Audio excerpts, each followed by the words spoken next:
Hi guys, welcome to current affairs Funda. आज की इस वीडियो में हम बेरूत में हुए धमाके के बारे में जानेंगे।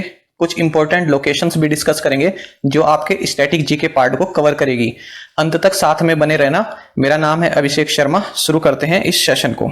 आप लोगों को मालूम होगा कि इजराइल और सीरिया के पड़ोस में स्थित लेबनान की राजधानी बेरूत में मंगलवार को काफी बड़ा धमाका हुआ और अब तक कम से कम 100 लोगों की मृत्यु हो गई है। इससे पहले कि हम आगे बढ़ें, लेबनान के बारे में थोड़ी जानकारी ले लेते हैं। लेबनान की कैपिटल बेरूत है। इसकी करेंसी है लेबनीज पाउंड। यहाँ के राष्ट्रपति हैं मिशेल ओन। हसन दियाओ यहाँ के प्रधानमंत्री हैं। अरेबिक लेबनान की ऑफिशियल लैंग्वेज है, हालांकि इंग्लिश एंड फ्रेंच काफी बड़े स्तर पर यहाँ बोली जाती है। एक समय में लेबनान को पूर्व का स्विट्जरलैंड भी कहा जाता था और इसकी राजधानी Beirut Paris of middle east के नाम से जानी जाती थी। हालांकि पॉलिटिकल एंड सोशल प्रदर्शन यहाँ पर होते रहते हैं, जिनके कारण यहाँ की अर्थव्यवस्था काफी चरमराई हुई है। यहाँ 15 साल से गृह युद्ध जारी है। हजबुल्लाह यहाँ की एक पॉलिटिकल पार्टी है जिसे 18 देश और यूरोपियन यूनियन टेररिस्ट ऑर्गेनाइजेशन भी मानते हैं, खास करके इजराइल। हिजबुल्लाह के राजनीतिक अंग का नाम है loyalty to the resistance block. अब आप मैप पर ध्यान दीजिए। लेबनान के वेस्ट में मेडिटेरेनियन सी है।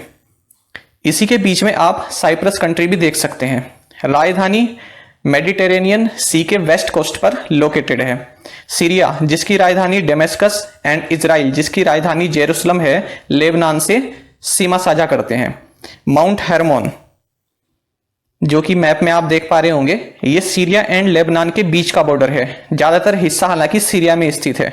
फिर देखिए गोलन हाइट्स। यूपीएससी इसकी लोकेशन पर क्वेश्चन भी पूछ चुका है। माउंट हेरमोन का कुछ हिस्सा इस गोलन हाइट क्षेत्र में भी आता है। गोलन हाइट पर इजराइल का अधिकार है। 1967 के 6 डे वॉर में इजराइल ने सीरिया से यह हिस्सा कब्जा लिया था। गोलन हाइट्स के वेस्ट में है सी ऑफ गैलीली या टिबराइस झील और किंड्रेड भी इसे कहते हैं। ये एक फ्रेश वाटर लेक है जो कि विश्व की दूसरे सबसे लोएस्ट झील है डेड सी के बाद। इस झील का मेन सोर्स जॉर्डन रिवर है। बेसिन कंट्रीज की अगर बात करें तो इजराइल, सीरिया, लेबनान से यह गुजरती है। नेक्स्ट तेल अवीव। यह एक इजरायली सिटी है जिसे the world's vegan food capital भी कहते हैं। और एक फैक्ट आप जरूर याद रखिएगा, रविंद्रनाथ टैगोर जी के नाम पर यहां एक सड़क भी है।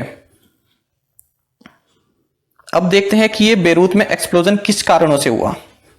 देखिए, यहां धमाका बंदरगाह के पास स्थित उस गोदाम में हुआ जहां पर एक जहाज से जब्त किया गया 2750 टन विस्फोटक रखा हुआ था।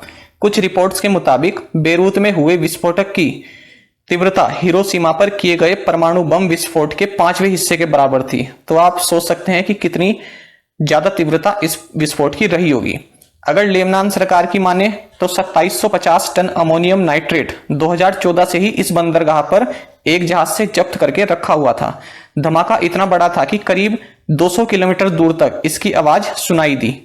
बिना किसी सुरक्षा इंतजाम के यह 6 साल तक यूं ही पड़ा रहा। इस घटना के बाद अमोनियम नाइट्रेट के बारे में जानना काफी महत्वपूर्ण हो गया है। अमोनियम नाइट्रेट को NH4NO3 से डिनोट करते हैं। ये एक सफेद क्रिस्टलाइन केमिकल होता है जो कि पानी में घुलनशील है। इसे खदानों में विस्फोट करने के लिए काम में लाया जाता है ताकि खनिज पदार्थों का उत्सर्जन किया जा सके। अगर इसे सावधानी पूर्वक रखा जाए तो कोई दिक्कत नहीं होती, लेकिन जैसे जैसे समय बीतता है ये मॉइस्चर एब्जॉर्ब कर लेता है और रॉक टाइप स्ट्रक्चर भी ले लेता है, जिससे कि आग लगने का खतरा बन जाता है। हालांकि प्योर अमोनियम नाइट्रेट विस्फोटक नहीं होता है। इसमें कुछ ना कुछ केमिकल मिलाकर विस्फोटक के रूप में काम में लिया जाता है। ये ऑक्सीडाइजर की श्रेणी में आता है। ऑक्सीडाइजर का मतलब ऐसा कोई केमिकल जो कि कंबस्टिबल मटेरियल को इग्नाइट कर दे विदाउट एनी एक्सटर्नल सोर्स। ये जलने की तीव्रता बढ़ा देता है। पुलवामा, वाराणसी, मालेगांव, पुणे, दिल्ली, हैदराबाद एंड मुंबई ब्लास्ट में अमोनियम नाइट्रेट का RDX के साथ मिलाकर इस्तेमाल किया गया था। इंडिया में इसका उत्पादन, आयात, निर्यात ये सब अमोनियम नाइट्रेट नियम 2012 के अनुसार किए जाते हैं। 1947 में एक ship 2000 ton ammonium nitrate carry कर रहा था, जिसमें कि टेक्सास सिटी में विस्फोट हो गया और 581 लोगों की मृत्यु हो गई। खबर यह भी आई है कि चेन्नई पोर्ट पर भी 700 टन अमोनियम नाइट्रेट स्टोर किया हुआ है। हालांकि अथॉरिटीज का कहना है कि यह सेफ कंडीशन एंड एनवायरनमेंट में रखा गया है।